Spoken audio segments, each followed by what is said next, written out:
চারটা কাজ করে একজন মহিলা দুনিয়া থেকে বিদায় নিবে। রাসূল বলেন কাল কিয়ামতে আল্লাহ পাক ওই মহিলার সামনে জান্নাতের 8টা দরজা খুলে দিবে। চিৎকার দিয়ে বলেন সুবহানাল্লাহ। মহিলাদের জন্য জান্নাতে যাওয়া একেবারে সহজ, মাত্র 4টা কাজ করতে হবে। কয়টা? 4টা কাজ। আল্লাহ পাক আমার মা বোনদেরকে তৌফিক দান করুক। জোরে বলেন আমিন। আরে জোরে কান না আমিন।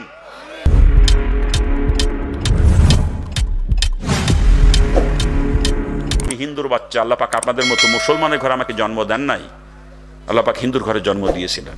আমি গত 90 সালে ইসলাম গ্রহণ করছি, তখন আমি ডিগ্রি ফাইনাল ইয়ারের ছাত্র। 90 সালে ডিগ্রি কমপ্লিট হয়েছে মুসলমান হওয়ার পরে। এরপরে মাস্টার্স করছি ঢাকা ইউনিভার্সিটি থেকে। আবার ঢাকা ইউনিভার্সিটিতে যখন পড়ি তখনও পাশে একটা প্রাইভেট কলেজে এলএলবিতে ভর্তি হয়ে আমি এলএলবিও কমপ্লিট করে থুয়েছি। আমি কিন্তু কালাকোটের ব্যবসাও জানি, আমি একজন অ্যাডভোকেট। কিন্তু আমার মাস্টার্স কমপ্লিট হওয়ার পরে কলেজে চাকরি হয়েছিল, কলেজে লেকচারার হিসাবে।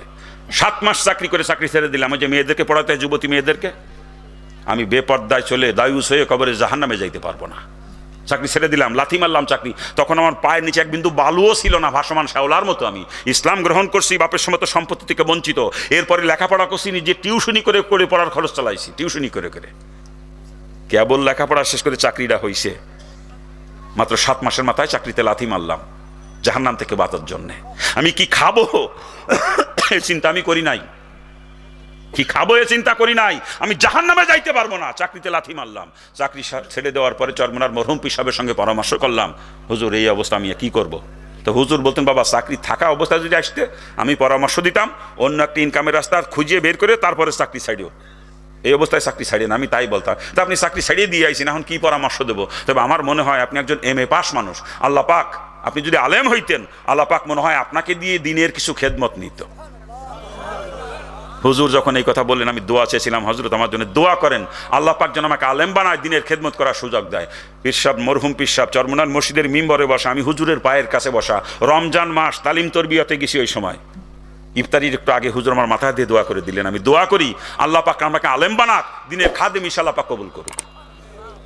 হুজুর রোজার মাসে দোয়া করে দিন। রোজার মাস চলে গেল, আমি শাওয়াল মাসে মাদ্রাসায় ভর্তি হলাম। ঢাকা মিরপুরে বয়স্ক মাদ্রাসা, চেনেন অনেকে আপনারা, মাদ্রাসা দারুর রাশাদ। ওখানে ভর্তি হয়ে দাওরা পর্যন্ত পড়াশোনা করছি আপনাদের দোয়ায়। বর্তমানে আমি 3টা মাদ্রাসার প্রতিষ্ঠাতা পরিচালক। 3টা মাদ্রাসা। আমার প্রথম মাদ্রাসা দাওরা হাদিস পর্যন্ত আপনাদের দোয়ায়। দ্বিতীয়তে যেই মাদ্রাসা করছি ওটা জামাতে সরে বেকায়া পর্যন্ত, সবগুলোর সঙ্গে হেফসখানা আছে, কেরাতখানা আছে।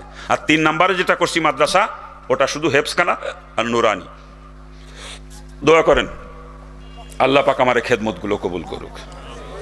এই যে 3টা মাদ্রাসা চালাই, আজ পর্যন্ত কারো কাছে হাত পাইতে বলি নাই 5টা টাকা দেন। ও সাথী গেলি টাহা 3 দিয়ে দেয়, আর কয় 33 কথা, 3 টাকা দিয়ে 33 কথা কয়। আমি কি সেই বাপের ভুলা যে 3 টাকা জন্য 33 কথা শুনবো? আমার বাপ কোটি কোটি টাকার মালিক, দেশের বড় মাপের শিল্পপতি একজন আমার বাপ।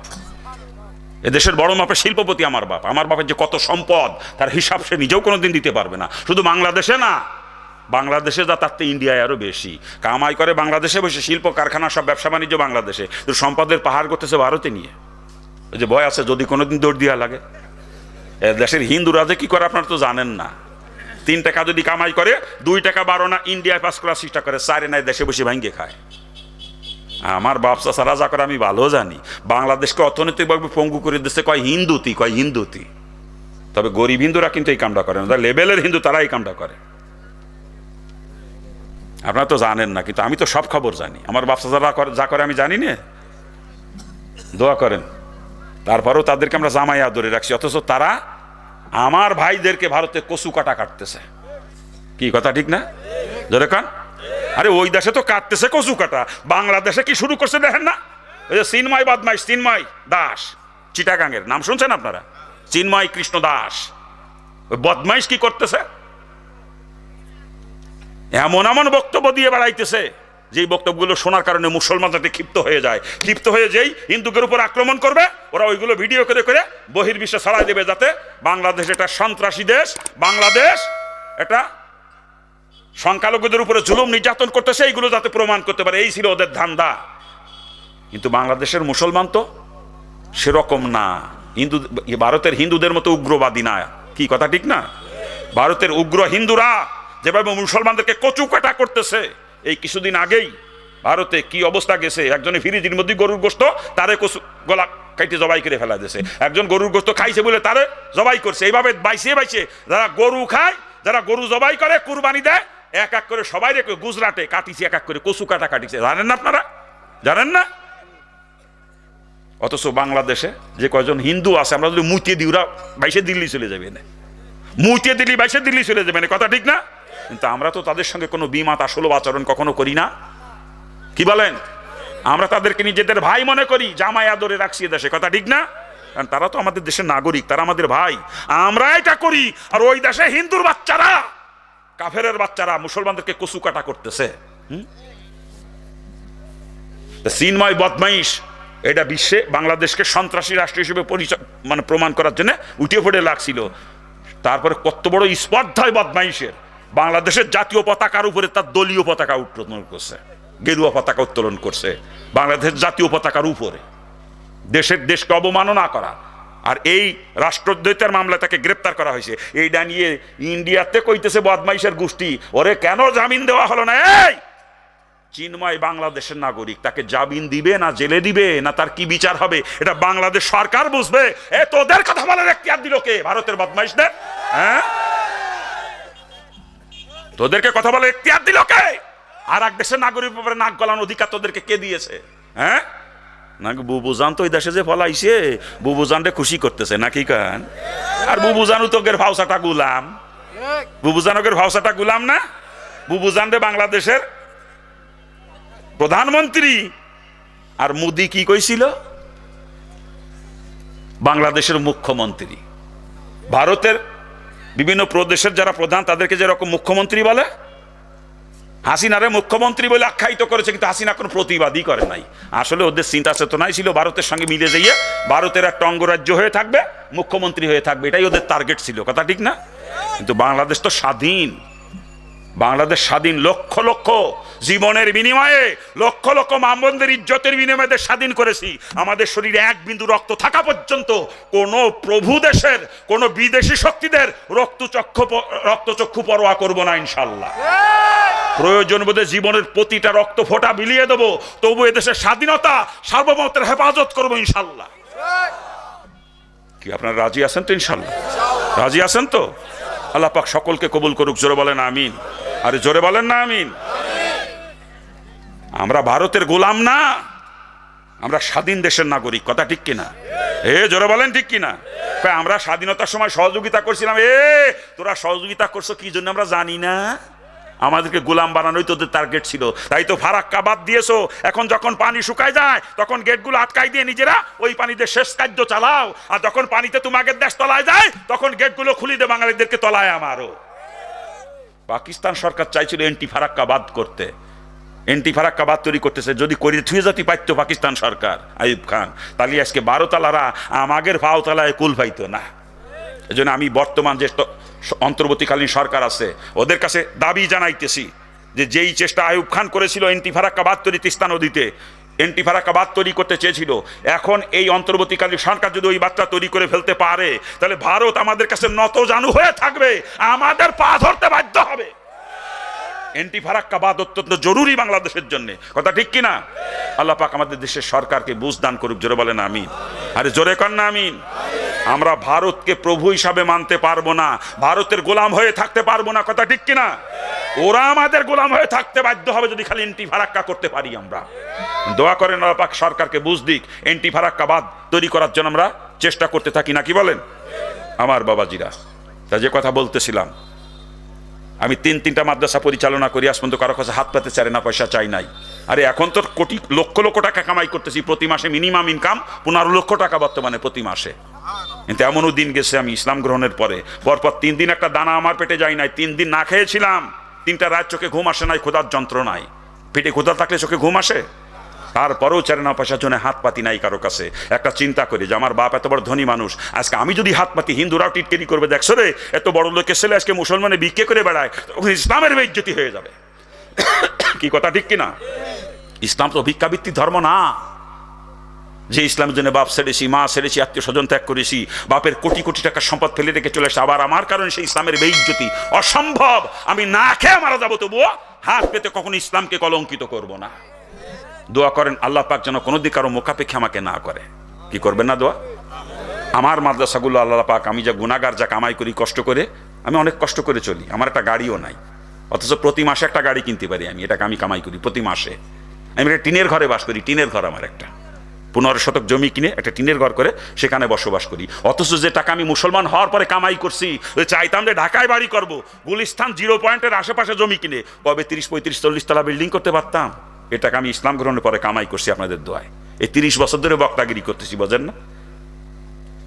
35 বছর ইসলাম গ্রহণ করছি, 30 বছর ধরে বক্তাগিরি করতেছি, বোঝেন? ইচ্ছা করলে বহুত কিছু করতে পারতাম, কিন্তু আমি দুনিয়ার কুত্তা না। ভুল বুঝেন না আমাকে আপনারা, আমি দুনিয়ার কুত্তা না। আমি দুনিয়া কামাই করার জন্য ইসলাম গ্রহণ করি নাই, জাহান্নাম থেকে বাঁচার জন্য ইসলাম গ্রহণ করছি। তো হুজুর তো এত টাকা নেন, মাহফিল করে কি করবো বাজান? ওই যে 3টা মাদ্রাসা চালাই, কারো কাছে তো হাত পাতি না, এইভাবে কষ্ট করে চালাইতেছি। এবং যারা দাওয়াত দেন সকলকে বলি যে ভাইজান আমারে নিয়ে টাকা দিতে আপনাদের কষ্ট হয়ে গেলে আমারে নিয়েন না, আপনারা অন্য বক্তা দিয়ে করেন, আমি তাতে খুশি। কিন্তু নিয়ে যদি কম দেন তখন আমার প্রতিষ্ঠানের ক্ষতি হবে, আমি কষ্ট পাবো। কি করবো? মাদ্রাসা করছি আমি বন্ধ করে দেবো? হ্যাঁ, বন্ধ করে দিতে বলে আমি বন্ধ করে দিই, তাহলে আমার এত টাকা দেওয়া লাগবে না। খেলে আসা যাওয়ার গাড়ি ভাড়া দিবেন, আমার সংসারের জন্য সীমিত পয়সা দিলে আমার চলে যাবে গাড়ি ভাড়ার পরে। আমি কোনো বিলাসিতা পছন্দ করি না, কষ্ট করে চলি, বাসে যাতায়াত করি, কখনো ট্রেনে, কখনো লঞ্চে, যখন যেটা পায় ইজি। আজকে এখানে এসে নামছি, মোটর সাইকেলে নামান দিয়ে গেছে তারাগঞ্জের এক মুজাহিদ ভাই, নামাই দিয়ে গেছে এসে মোটর সাইকেলে। আমি কত কষ্ট করে চলি, কিন্তু আমি ইচ্ছা করলে প্রতি মাসে একটা গাড়ি কিনতে পারি, প্রতি মাসে। আমি ওই টাকা মাদ্রাসায় খরচ করি। দোয়া করবেন আপনারা, দোয়া করবেন।